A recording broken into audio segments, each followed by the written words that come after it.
Baik teman-teman sekalian, kita akan masuk ke bahasan kita akibat harta haram. Banyak umat Islam teman-teman sudah tidak peduli lagi tentang masalah pendapatan dia halal atau haram di zaman kita sekarang. Mereka sudah tidak membedakan mana transaksi jual beli yang dibolehkan, mana riba. Mereka tidak lagi mau tahu apakah ini sumbernya halal atau tidak. Yang penting saya mendapatkan. Apakah mengambil haknya ahli waris yang lain, apakah mengkorupsi di kantor, ataukah menipu dalam transaksi jual beli di takaran.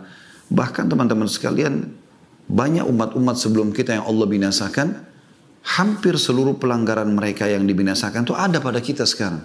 Harusnya kita merasa khawatir. Bukankah kaum Lut disiksa karena adanya homoseksual tersebar di tengah mereka? Sekarang LGBT lagi dikobar-kobarkan seakan-akan kebebasan untuk melakukan itu. Dan banyak kaum munafikin yang berbicara bahwasanya ini nggak masalah.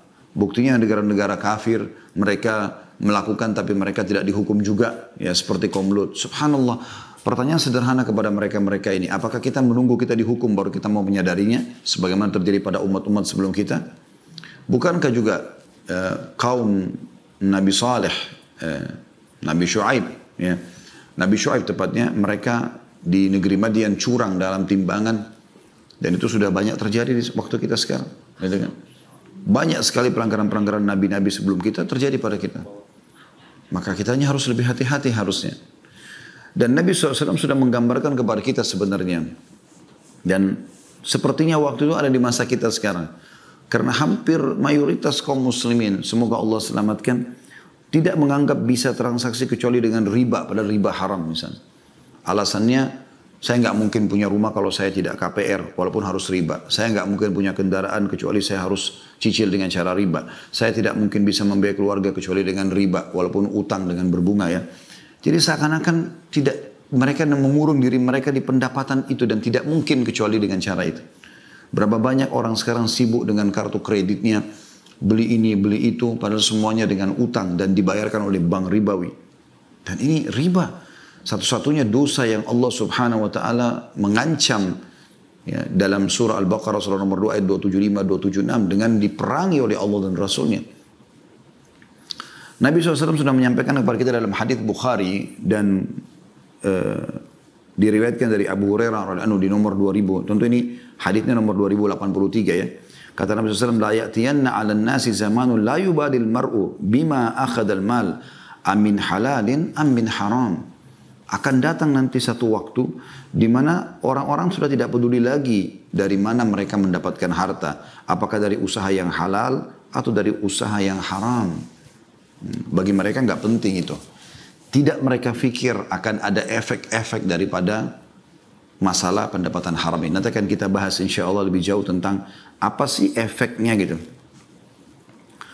Di dalam sebuah statement yang disampaikan oleh Ibnu Taimiyah rahimahullah, beliau berkata, wal qalilu minal halali yubarak fihi wal haramu al-kathir yadhhab wa yamhaquhu Allah Ta'ala. Ini diambil dari Majmu' Fatwa beliau, Majmu' Fatawa di jilid 28 halaman 646. Beliau mengatakan sedikit dari yang halal itu lebih banyak membawa berkah di dalamnya, sedangkan yang haram yang jumlahnya banyak hanya cepat hilang dan Allah akan menghancurkannya. Jadi misalnya dana korupsi misalnya, ya, mungkin dia berkhayal dengan sekian miliar di rekening dia, ya, pendapatan dia, atau misalnya teman-temannya di kantor sedang bagi-bagi ada sebuah proyek apa yang dianggap itu bisa menghemat dana dan ternyata bukan milik mereka, lalu dibagi-bagi, yang penting dapat duit gitu kan. Dia tidak berpikir, dia cuma lihat jumlahnya, toh bisa cukup untuk beli kendaraan, bisa membawa keluarga untuk safar bersenang-senang. Mereka tidak berpikir efeknya. Semua itu akan ada efek-efek yang berat. Umumnya akan ada penyakit yang kronis, umumnya ribut rumah tangga, umumnya anak-anak jadi durhaka. Banyak efek-efeknya. Sampai sebagian ulama menganjurkan, kalau ada seseorang yang menemukan banyak permasalahan dalam hidupnya, maka termasuk yang dia harus perhatikan pertama kali adalah pendapatannya. Misal anaknya nakal, misal istrinya membangkang, atau suaminya jadi jahat, atau apalah. Maka salah satu yang jadikan bahan pertimbangan itu, termasuk penyakit kronis, bangkrutnya usaha, apalah rusaknya citra dan segala macam. Nabi SAW menyebutkan tentang masalah ini, bahkan mendoakan kecelakaan bagi orang yang selalu saja dia berpikir untuk pendapatan haram, tanpa berpikir ini apa efeknya gitu. Dalam sebuah hadis Bukhari, di nomor 2886 dari Abu Hurairah bahwasanya baginda Nabi SAW bersabda, ta'isa abdud dinari wad dirhami wal qatifati wal khamisa in u'tiya radi wa in lam yu'ta lam yarda. Celakalah wahai budak-budak dinar, dirham, ya. Qatifa artinya pakaian yang memiliki bludru, maksudnya baju-baju yang bagus gitu bermerek. Khamisa, pakaian yang berwarna hitam dan ada bintik-bintik merah. Ini termasuk pakaian-pakaian yang mahal, orang kadang-kadang memperebutkan dan merasa berbangga-bangga sombong dengannya. Jika ia diberi maka ia ridho, dan jika tidak diberi maka ia tidak ridho. Ya. Jadi ciri orang yang suka pendapatan haram itu, mereka tidak kenal lagi yang namanya ikhlas dalam bekerja. Bagi mereka, bayar, saya kerja. Ya, bahkan subhanallah kadang-kadang mereka melanggar akad mereka. Seseorang teman-teman kalau sudah punya akad kerja dengan satu instansi, berarti dia membawa nama instansi tersebut. Dan kesepakatan gaji atau payroll yang ada setiap bulan, itu menunjukkan sudah cukup bagi dia dan dia tidak punya hak untuk mengambil lebih daripada itu. Contoh misal, pegawai kantor ditugaskan oleh kantornya untuk membeli AC, untuk membeli TV, untuk membeli kendaraan misalnya. Nah ini dia harus apa adanya karena dia membawa bendera, dia membawa uang perusahaan tersebut dan dia terdaftar sebagai pegawainya. Maka apa adanya, dia harus jujur. Misal harga AC 5 juta, dia bayar 5 juta, dia bawa notanya apa adanya. Kalau ada diskon dia pun membahasakan ke kantor ada diskon. Ada hadiahnya bonus, dia harus membahasakan ada bonusnya. Bukan dia mengambilnya. Berapa banyak orang subhanallah mengambil yang bukan haknya. Anda bukan sedang membawa uang Anda pribadi, tapi Anda sedang membawa uang orang. Ya, berarti bonus semua itu milik dia. Apakah itu payung, pulpen, baju kaos, diskon, produk-produk lain misalnya yang berhubungan dengan itu. Misalnya AC, ada tambahan selang, ada tambahan pipa, ada tambahan apa. Semua itu pemilik harta. Yang lebih parah sering kita dengar di tengah-tengah masyarakat kita, mereka tidak peduli lagi teman-teman sekalian. Pada saat datang mereka suruh upgrade, disuruh naikkan notanya. Harga keramik, harga granit, harga AC 6 juta, 5 juta, dinaikkan jadi 7 juta. Yang lebih jauh lagi daripada itu kadang-kadang subhanallah dana-dana sosial mereka salah gunakan. Ya. Jadi mereka menggunakannya dengan cara memang mengambilnya, ya, sehingga akhirnya bukan haknya. Dan ini termasuk perbuatan yang masuk dalam pendapatan-pendapatan yang haram gitu. Ibnu Taimiyah juga berkata di Majmu' Fatawa juga, tapi di jilid yang lain, jilid 10 halaman 190, wa hadza huwa 'abdun hadhihi al-umur falau talabaha min Allah fa inna Allah idza atahu iyyahu radi wa idza mana'ahu iyyahu sakhit wa inna ma 'abdullahi may yurdihi ma yurdillah wa yaskhatuhu ma yuskhitullah wa yuhibbu ma ahabballah wa rasuluhu wa yubghidu ma abghadahu Allah wa rasuluhu. Jadi beliau menanggapi hadis tadi ya tentang celakanya hamba dinar, hamba dirham gitu kan, hamba pakaian mewah yang dia tidak mau peduli dari sumber halal atau haram gitu. Inilah yang namanya budak atau budak harta-harta. Jika ia memintanya dari Allah dan Allah memberinya, ia pun ridha. Namun ketika Allah tidak memberinya, ia pun murka. Ya. Kemudian beliau mengatakan, Abdullah atau seorang hamba Allah adalah orang yang selalu ridha terhadap apa yang Allah ridhahi. Dan ia murka terhadap apa yang Allah murkahi. Cinta terhadap apa yang Allah dan Rasulnya cintai, serta benci apa yang Allah dan Rasulnya benci. Ali bin Abi Thalib berkata, teman-teman sekalian, dalam sebuah statement yang menarik, beliau mengatakan, Man ittajara qabla an yatafaqqahu. Maaf, saya ulangi. Man ittajara qabla an yatafaqqaha irtatama fir riba thumma irtatama.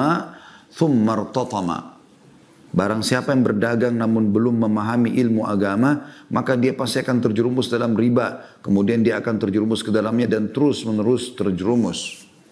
Umar bin Khattab juga mengatakan, la yattajir fi suqina illa man faqiha aklur riba atau aklar riba. Janganlah seseorang berdagang di pasar kami kecuali dia sudah faham betul tentang seluk-beluk riba. Jadi Umar bin Khattab melarang di pasar beliau, di masa khilafah beliau, berdagang kecuali semua pedagang itu sudah harus tahu. Tidak ada transaksi riba di sini. Coba Anda bayangkan dengan zaman kita sekarang. Bisa dikatakan tidak ada pasar yang tanpa riba. Tidak ada mall yang tanpa riba. Transaksi menggunakan perbankan-perbankan ribawi, kartu kredit dan segala macam gitu kan. Walaupun masih ada fatwa ulama mengatakan kalau orang tidak mendapatkan perbankan syariah, atau ada fasilitas yang dia tidak dapat dan dia cuma menggunakan sebagai fasilitas transaksi saja sebatas itu masih ada yang membolehkan.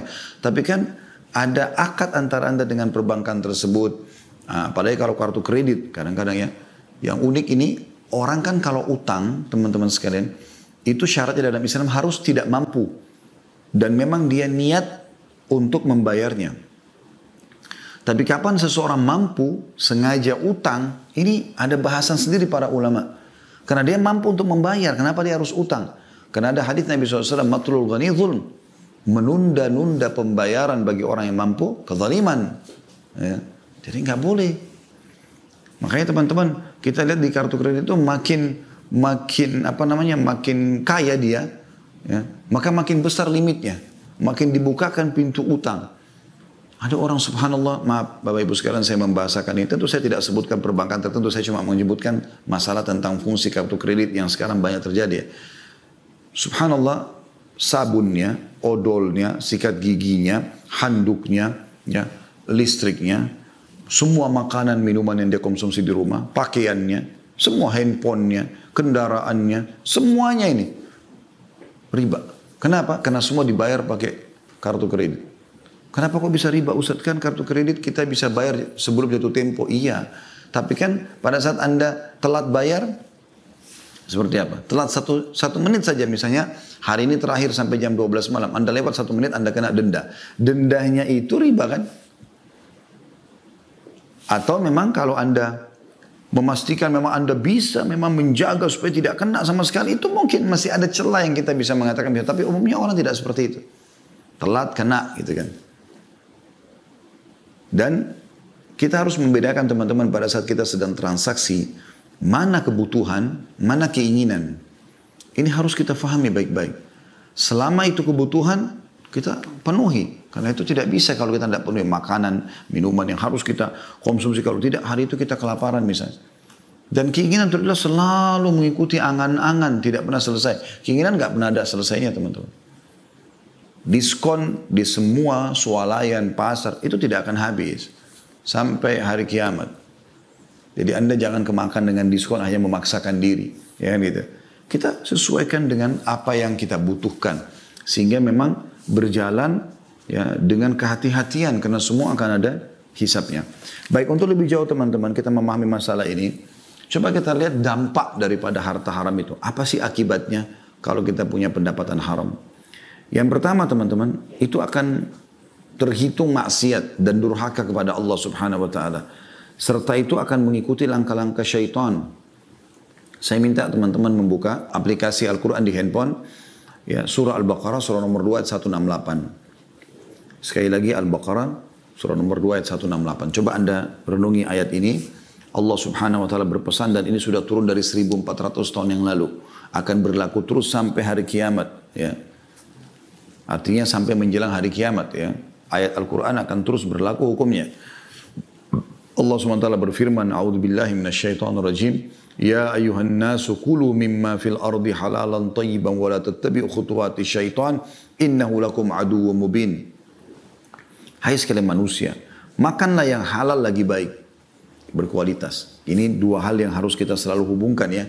Selain halal, harus tayyibah. Halalan tayyibah. Tayyibah artinya berkualitas.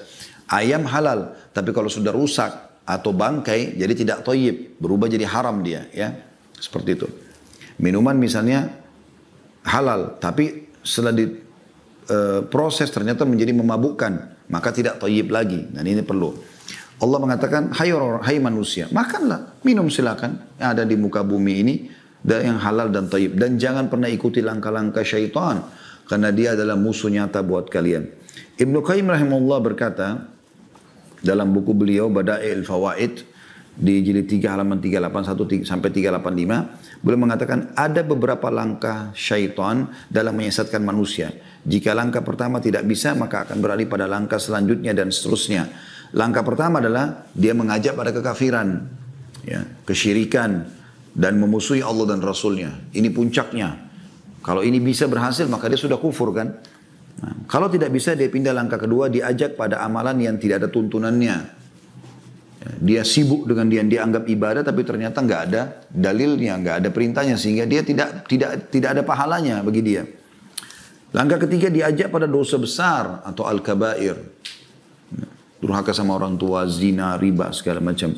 Langkah keempat, diajak dalam dosa kecil atau as-saghair.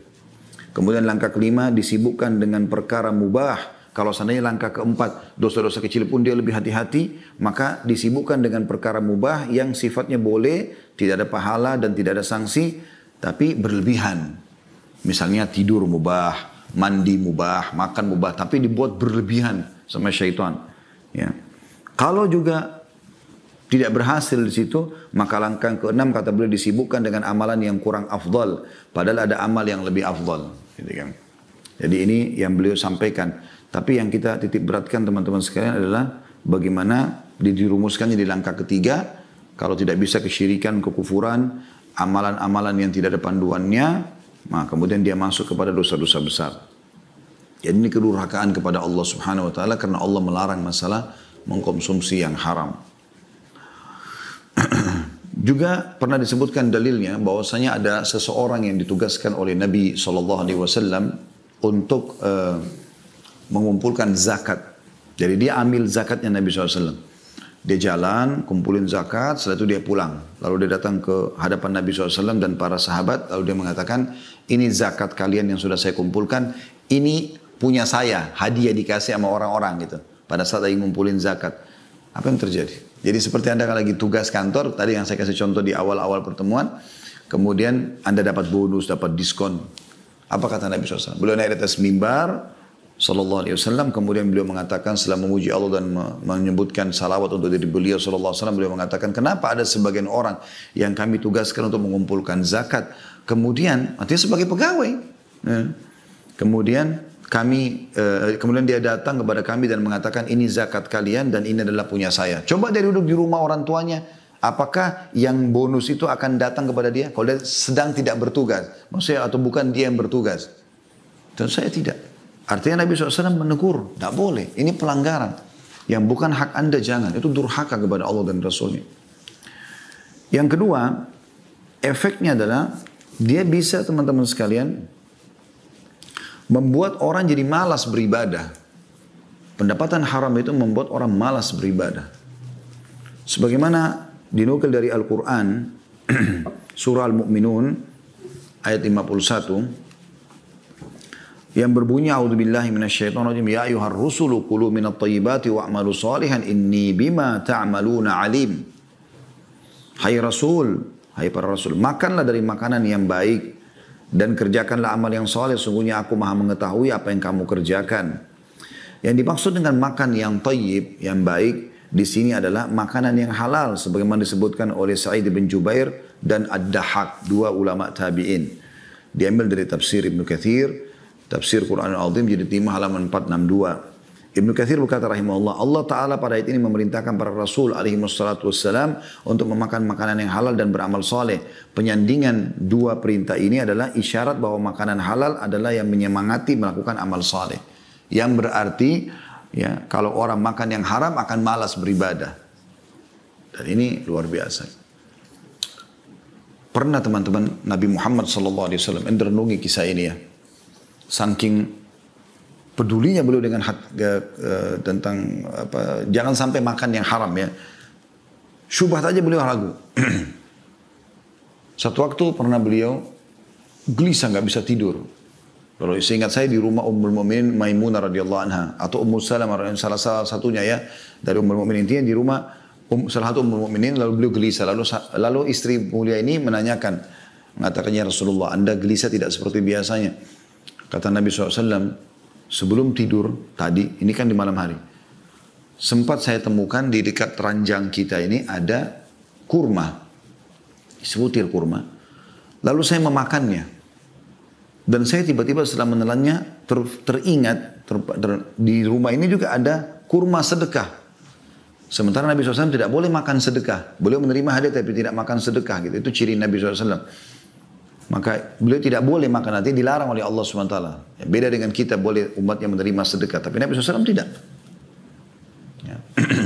Maka Nabi SAW mengatakan, aku khawatir itu termasuk ya yang harta sedekah, maka menjadi mengganggu aku. Saya mengganggu nanti bagaimana ibadahku kepada Allah Subhanahu Wa Taala. Abu Bakar al-Anu, teman-teman sekalian, pernah satu waktu memiliki seorang budak hamba sahaya yang beliau izinkan untuk bekerja. Dan sebagai bentuk kasih sayang kepada budaknya ini, setiap kali habis pulang kerja, budaknya ini sering membawakan makanan Abu Bakar. Dan Abu Bakar sebagai majikannya atau tuannya, oke, ikut makan sama dia. Dan Abu Bakar seringkali radhiyallahu anhu bertanya, dari mana kamu ini? Oh, saya bekerja ini tadi, bekerja ini tadi. Maka kalau halal Abu Bakar makan. Satu waktu Abu Bakar lupa radhiyallahu anhu. Beliau lupa untuk nanya. Beliau makan. Setelah makan, baru beliau nanya. Ini dari mana kamu dapat ini? Kata dia, saya dulu di masa jahiliyah, waktu masih belum masuk Islam, saya pernah pura-pura jadi dukun. Ya, jadi dukun udah nggak boleh. Pura-pura jadi dukun juga ini dosa juga gitu. Menipu orang gitu. Kemudian ada orang yang konsultasi, saya sampaikan, ternyata benar apa yang saya sampaikan. Dan dia merasa punya utang. Dia sekarang ketemu saya, dia kasih upahnya.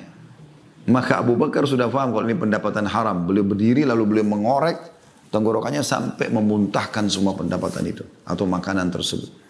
Saking khawatirnya. Itu luar biasa.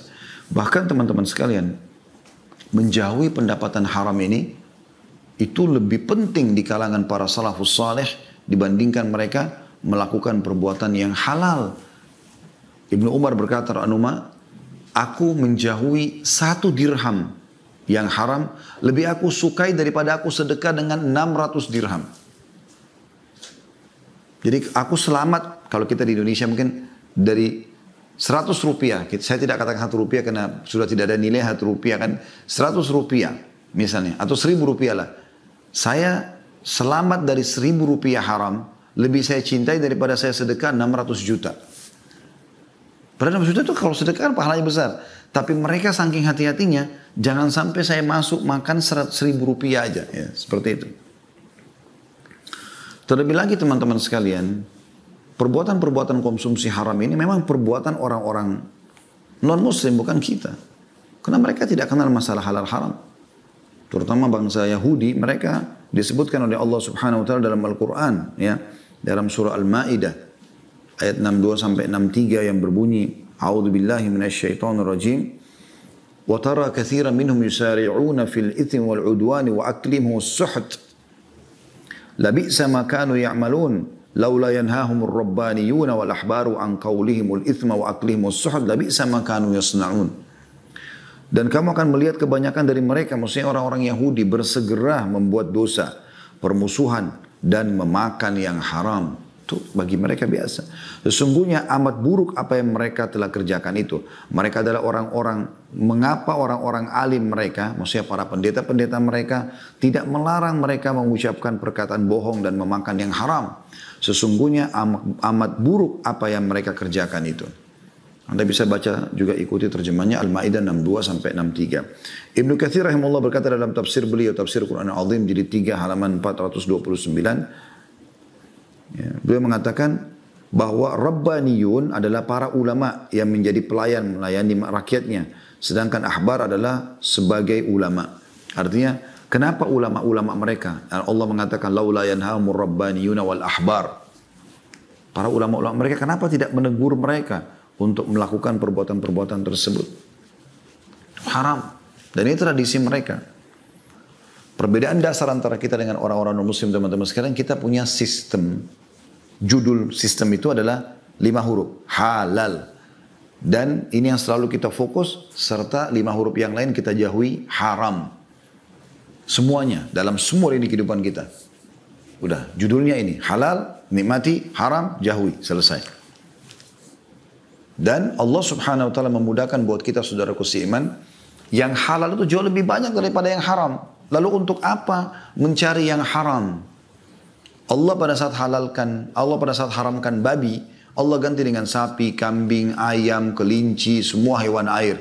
Allah haramkan khamr, minuman keras. Allah halalkan susu, madu, sirup, air putih, banyak. Allah haramkan zina, Allah ganti dengan nikah. Sama-sama kebutuhan biologis, tapi ini nikmat, halal, status anak jelas nanti bukan anak haram. Ya. Kemudian juga biologisnya berpahala, ini haram. Anaknya nggak jelas statusnya, jadi anak zina. Juga melakukan biologisnya tidak nikmat dan segala macam karena buru-buru, ketakutan segala macam dan dosa besar zina termasuk dalam dosa-dosa yang membinasakan yang disebutkan oleh Nabi SAW. Ya. Maka kita temukan teman-teman yang halal banyak. Jadi kalau anda saya pernah dengar itu juga ya di masyarakat kita ada seperti semacam rumor mereka mengatakan yang haram aja susah apalagi yang halal, seakan-akan membenarkan sikap yang dia lakukan. Nah, yang halal banyak. Anda bekerja, ya, sebagaimana Nabi SAW katakan dalam sebuah hadis Bukhari ya, seseorang di antara kalian ya, membawa potongan-potongan tali, kemudian dia pergi ke hutan atau ke gunung, dia kumpulkan ranting-ranting kayu, kemudian dia pikul di pundaknya dan dia jual di pasar, dia jual sehingga dia bisa hidup dari pendapatan itu, jauh lebih baik dibandingkan dia meminta-minta atau memakan yang haram. Jauh lebih mulia dia untuk itu. Jadi bekerja jadi buruh bangunan kah, menjadi apa saja yang penting halal. Jangan yang haram. Walaupun saudaraku seiman hidup anda susah, sabarlah dengan cobaan itu. Ada orang subhanallah, Allah tinggikan derajatnya justru dengan cobaan yang berat di dunia, sehingga dengan sabar dia dapat pahala. Dan di akhirat dapat surga. Ada orang di dunia, ada orang diberikan nikmat, maka dia dengan syukur. Maka dia juga dapat itu kan. Nah, tapi ada orang umumnya dicoba dengan cobaan. Karena Allah tahu kalau orang ini dibukakan rezekinya, maka dia bisa berbuat maksiat kepada Allah SWT.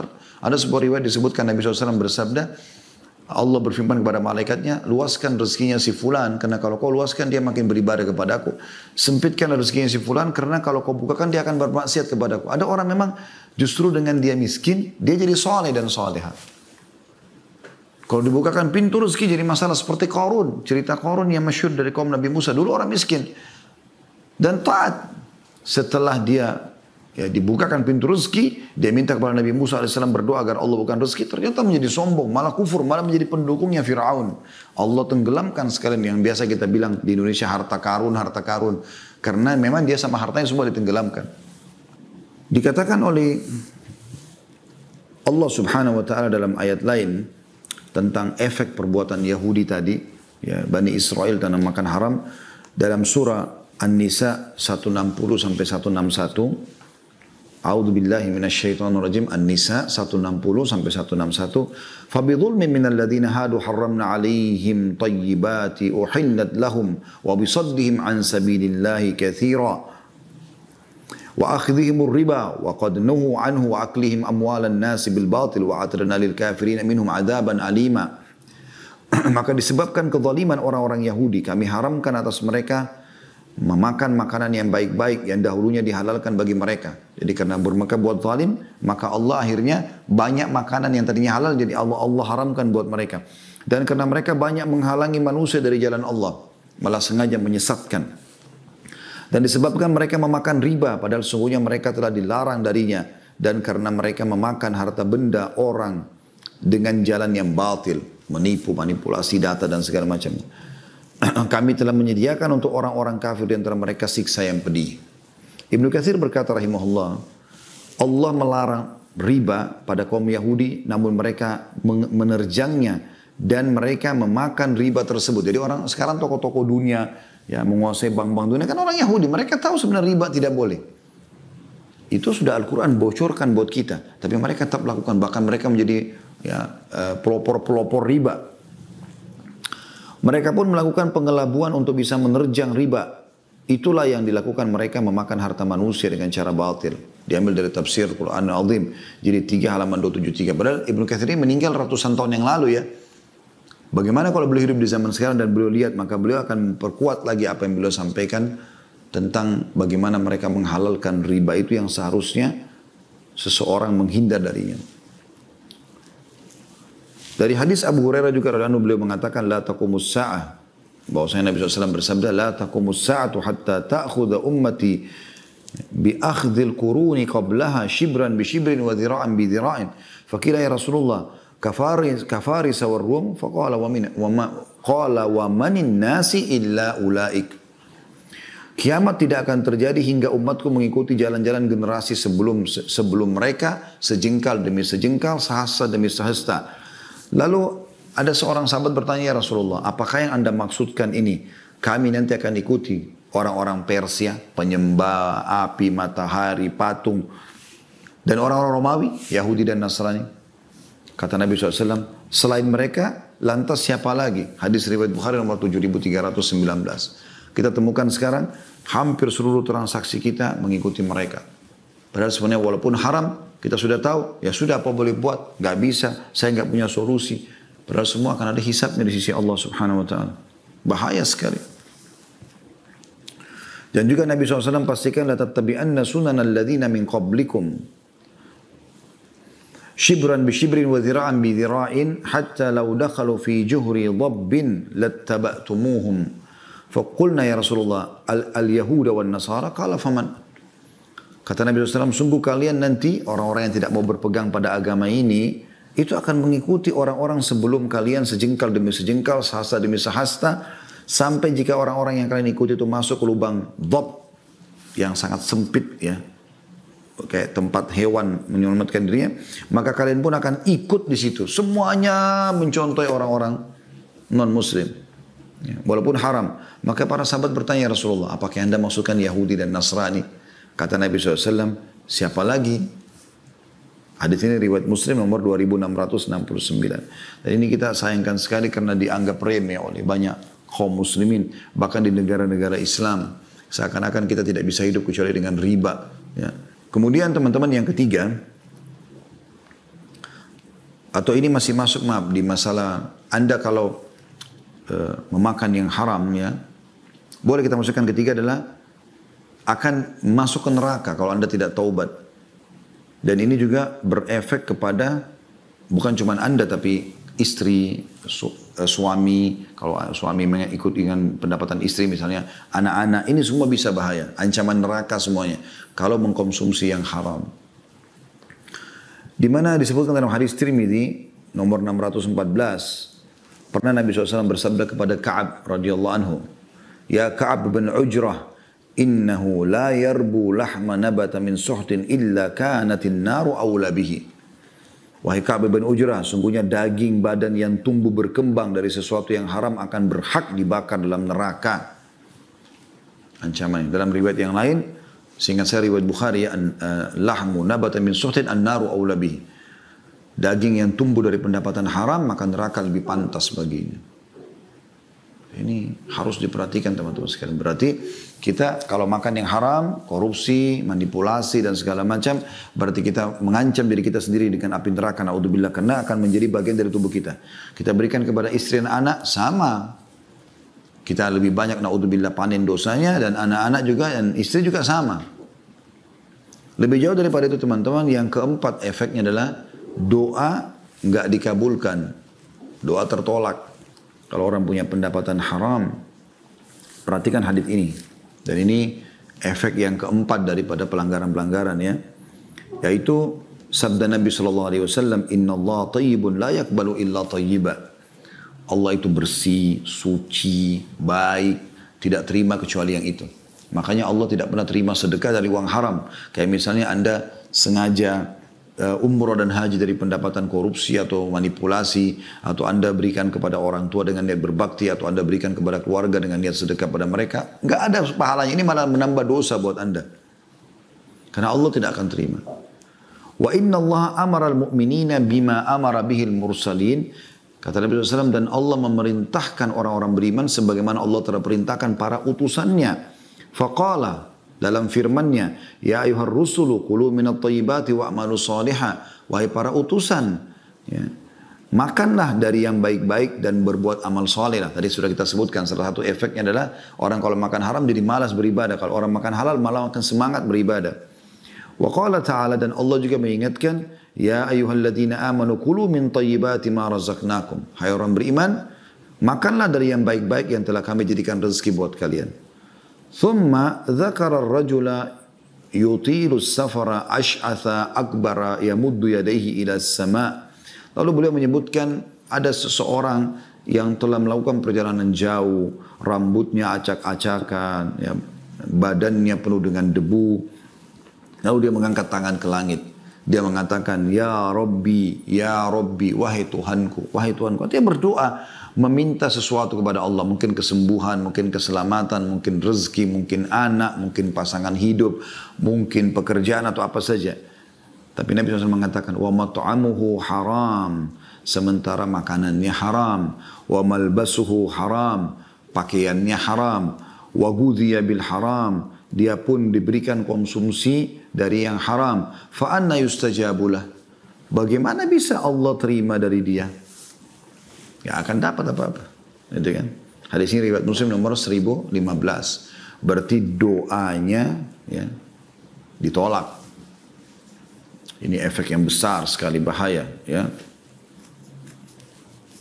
Kemudian yang kelima teman-teman, transaksi yang haram ini atau pendapatan haram ini salah satu penyebab dari mundurnya kaum muslimin. Jadi efeknya besar sekali, efek kepada individu bisa terancam dengan neraka, bisa terancam dengan segala macam masalah. Keluarganya juga begitu, ya dia sakit, ya istrinya sakit, habis hartanya. Pendapatan haram ini luar biasa teman-teman. Saya tiba-tiba teringat kisah, ada paman saya cerita, ada orang yang beliau kenal, ya, orang ini kaya raya, ya, kemudian diajak transaksi oleh atau diajak bisnis oleh seseorang yang lain. Diajaklah ini bisnis. Tadinya orang ini masih ragu karena jumlahnya cukup besar, tapi ternyata teman-teman sekalian yang ini bersumpah atas nama Allah. Dia akan jujur. Bahkan dia mengatakan, apakah anda muslim yang beriman pada Al-Quran? Maka yang punya harta mengatakan iya. Maka yang mau rencana ngajak investasi mengatakan, saya bersumpah atas nama yang sedang kita imani Al-Quran. Maksudnya saya beriman atas Allah yang menurunkan Al-Quran ini. Kalau ini transaksi benar. Maka ditransferlah uang tersebut. Subhanallah. Karena memang dasarnya niatnya mau menipu. Ya sudah. Ya, beberapa hari pertama masih menjawab telepon, setelah sebulan sudah mulai putus, 2 bulan hilang sama sekali. Subhanallah, orang ini paman saya saksikan sendiri, dia bilang setelah 1 tahun dari kejadian hilang, ditemukan dia berada di satu negeri, dia berobat cuci darah yang biayanya berlipat-lipat ganda dibandingkan uang yang sudah dia ambil itu. Kuasa Allah, hati-hati teman-teman, jangan bermain-main dalam masalah seperti ini. Kemudian teman-teman, sebab kemunduran yang kelima kaum muslimin karena ada sabda Nabi SAW yang berbunyi, "Idza tabayatum bil 'inati wa akhadtum adnabal baqari wa raditum biz zar'i wa taraktum al jihad sallallahu alaikum dhullan la yanzi'uhu hatta tarji'u ila dinikum."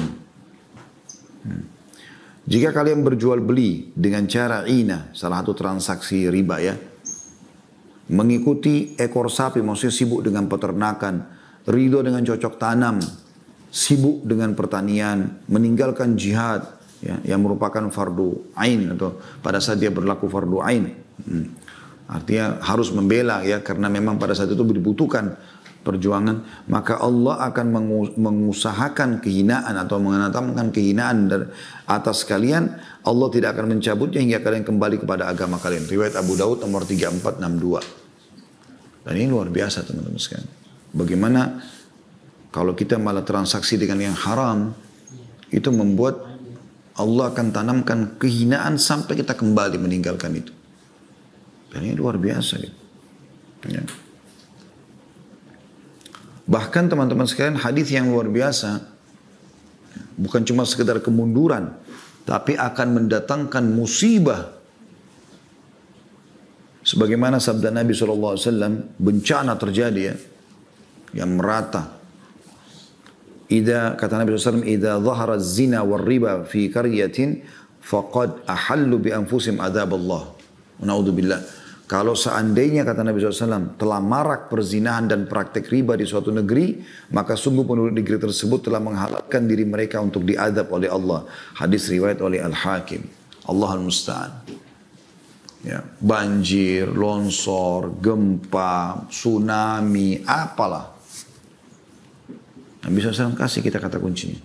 Sekarang perzinahan teman-teman sekalian nampak di mana-mana. Bahkan diganti namanya dengan hiburan. Gitu. Karaoke sekarang, apa isinya? Gitu. Apakah cuma sekedar nyanyi-nyanyi? Tidak. Pasti ada pendampingnya perempuan. Kenapa harus ada perempuan di situ namanya? Dan itu semuanya bersepupu, bersaudara dengan minuman keras. Ya. Terus nanti selain ikhtilat bercampur dengan perempuan, nanti akan ada perzinahan. Transaksinya juga kadang-kadang pakai uang riba, ya, luar biasa. Ya. Begitu juga dengan transaksi riba yang sangat marak. Semoga Allah SWT selamatkan kita sekarang darinya. Itu luar biasa. Dianggap biasa semuanya. Ya. Ini teman-teman sekalian juga bisa Anda, saran kami tentunya, untuk kembali ke ceramah kami di YouTube insya Allah. Bagi teman-teman yang baru bergabung, bisa mengikuti Khalid Basalam Official di YouTube. Itu Anda bisa temukan di playlistnya. Ada 2 ceramah yang saya rekomendasikan untuk bahasan kita sekarang. Ada akibat makanan haram. Panjang lebar saya bedah sebuah buku pada saat itu. Insya Allah dengan kisah-kisahnya. Kemudian yang kedua adalah katakan iya untuk sukses. Artinya bagaimana Allah Subhanahu Wa Taala memberikan kita kesempatan untuk punya pendapatan yang besar, yang penting halal. Islam tidak pernah melarang itu, dan begitu banyaknya jalan halal itu sehingga kita tidak perlu terjerumus pada yang haram. Allahu a'lam.